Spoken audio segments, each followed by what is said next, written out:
The SR-71 today remains this mysterious and enticing aircraft. It's menacing, it looks so sleek, but really this is completely a form dictated by the function of the aircraft. We had a need to know what was going on in other countries, and the way that we were going to do that was having a photographic aircraft that could fly very high and very fast, and much faster than the U-2 which preceded it. The SR-71 was that answer for the U.S. Air Force and for the United States.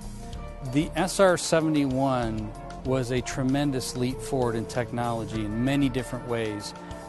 Fighters at the time could go about Mach 2, this could go Mach 3. It could fly incredibly high.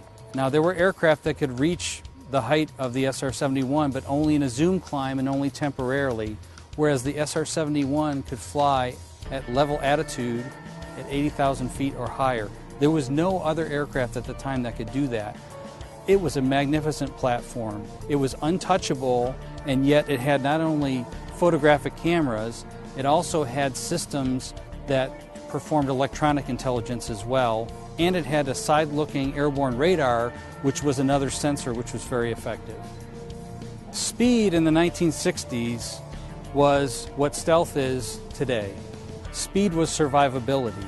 In fact, the best way for an SR-71 to deal with a surface air missile shot at it was just simply to speed up. There are some great ways to realize and understand just how fast the SR-71 was. An SR-71 flew from Los Angeles to DC in just a little over an hour. Now imagine, in that amount of time, one would drive to the airport and maybe get your bags checked in, and this airplane flew from coast to coast in a little over an hour. Originally, when the SR-71 was developed, there was the possibility that it could be used over China or even over the Soviet Union.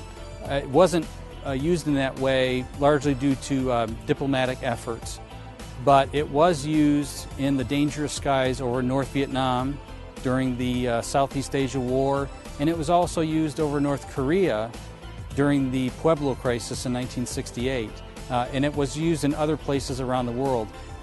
The Air Force operated the SR-71, an aircraft that had a capability that no other country in the world had. And the SR-71 could go get photographs and intelligence information that was desperately needed, but that no other aircraft and no other Air Force could get.